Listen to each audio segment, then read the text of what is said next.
I looked at the Denver Nuggets over the weekend. They had a hell of a weekend. They had a weekend like Alonzo Harris in Las Vegas before the Russians came to get them, right? You know what I mean? It was a very expensive weekend. They lost to the Washington Wizards, a team that hasn't won a game in over a month, like one of objectively the worst teams ever. And Nikola Jokic hit one of the greatest games in the history of his career, and it wasn't enough to beat the Washington Wizards. And then they come back the next day and beat the Atlanta Hawks by like 40. Okay, fine. My question is, as much as we are applauding giving Nikola Jokic all the platitudes, all the respect, he might win his 4th MVP in 5 years and have one championship and one finals appearance to show for it. Like something seems off there. So my question to you is, A, how do we put this in context for them? And B, why is that context named Jamal Murray, and why isn't he not holding up his end of the bargain? Yeah, I think just putting it in context, I think it's just look at what this team is without Jokic. When you want to talk about how great Jokic is, I mean, the on-off numbers, again, it's nauseating, but it's like a 30-point difference or something along those lines. It's like LeBron in Cleveland the first time. Yeah. When he was the athletic marvel and the team just couldn't function without him on the floor because they were a bunch of, the items from Sanford and Son's garage. Dun, dun, dun. Sorry. It's one of my favorite theme songs. That's why you say that. I just have to go right into it. It's just a reflex. I'm an idiot. That's just these are the things that work in my little brain. I got you. Oh man. Sorry. I'm sorry, Bo. Sorry. These are the things that happen in my brain. It's just so weird. But when you look at it with Jokic, like when he steps off the court, you would think I'm playing. Like that's the level you think you're getting with that. And I think that's the problem with like when we're trying to talk about how great he is, it's literally, he just turns all of these guys into superstars with his passing, with his playmaking. I mean, I was talking with somebody on a show or something, and we were talking about Jokic. I go, like, the thing is, like, most defenses in a regular game, they have to start at half court. If Jokic gets the rebound, you have to start defending the second he gets the rebound, because if a dude is streaking, he's throwing a dime and he's going to find them. And if you might not even have noticed, like, it's just happening, the ball's being inbounded and he already sees something and he's screaming at the ref for the ball. He's already, your antennas have to be up almost the moment your shot goes up. Right. And then you have to be like, all right, where are we? And like, that's the challenge with just playing against Jokic, and then not even talking about just all his brilliance. We know all this stuff with that. The thing is, if you can't see that at this point, you're just trying to hate at this point. Like, there's just something about, you're never going to like the guy. There ain't a damn thing I'm going to be able to say that's going to convince you differently about this guy. Because it's just, at this point, it's just unbelievable how, like, when you watch him on the court.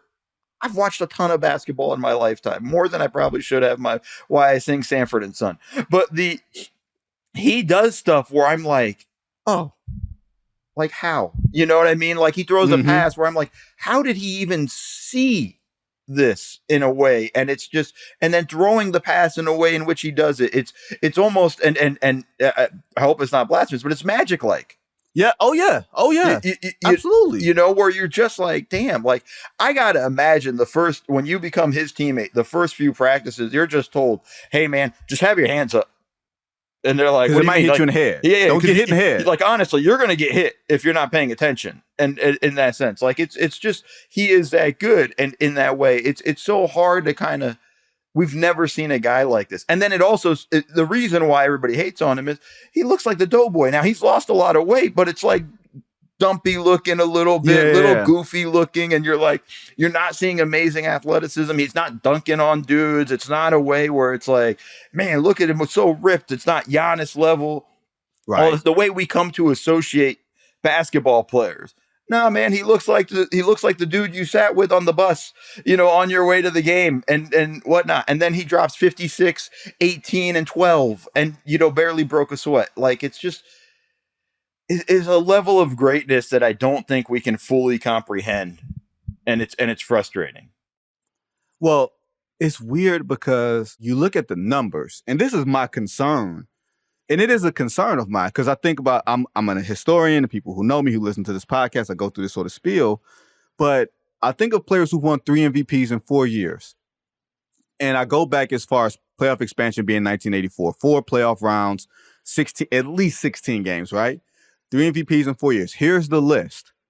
Larry Bird won 3 in a row. Magic won 3 and 4. Michael won 3 and 4. LeBron won 4 and 5. And Jokic is going to win 4 and 5. All of those guys, with the exception of Jokic, all those guys, LeBron, Magic, Michael, Bird, have won multiple championships and at least had multiple trips to the NBA Finals during sustained periods of greatness. When we look at the Western Conference, Mo, we don't even look at the Denver Nuggets as a team that could make the finals.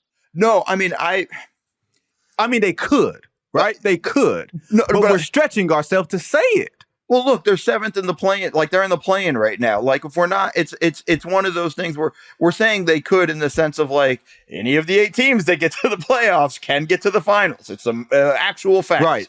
You know, and it's in that way. But, like, what we're looking at is, you know, this is a thing where all the teams you described, man, look at their number 2 guy. They all had guys with them, you know, and even those Scottie teams, Pippen. Are you telling me to extol the virtues of one Scottie Pippen? No, one Sitting Bull. I didn't want to name names, but yeah, no, but like everybody had guys, right? Like, listen, those Celtics and Laker teams were stacked. You know, those Bulls teams, obviously, Jordan, Scottie, and then the whole squad is just perfectly in line. You know, those LeBron runs with, you know, he had Wade and Bosh and all of that stuff and everything that he had. Like, when you look at Jokic, it's Jamal Murray. And this goes to kind of what you're saying is it's like just the injuries feel like they've kind of caught up to him. It doesn't feel like he's that guy. You know, he had a hell of a run when they went to the finals and won it. But at the same time, it wasn't, you know, last year he wasn't great in the playoffs. He wasn't great in the Olympics and really struggled and all that stuff. And he's slowly getting into form. It's, you know, if he's not going to play at that level that they're going to be at, they're in trouble. And then this goes back to also the front office. How many years can you keep sort of siphoning off and giving away veteran pieces that help you win championships, core pieces? You know, Bruce Brown and Jeff Green 2 years ago. This past offseason, you lose KCP. And your goal is to replace them with the young guys who have done a good job and have done their part. But that's not enough. I went into this season saying the Denver Nuggets are not contenders. I just looked at the team. I said, they are not contenders. I can find the audio. It was on one of the podcasts I was on. Early on in like September, I just literally just said, when they lost KCP, didn't replace him, and their response was Russ, and the last team to have replaced KCP with Russell Westbrook, we know how that story went.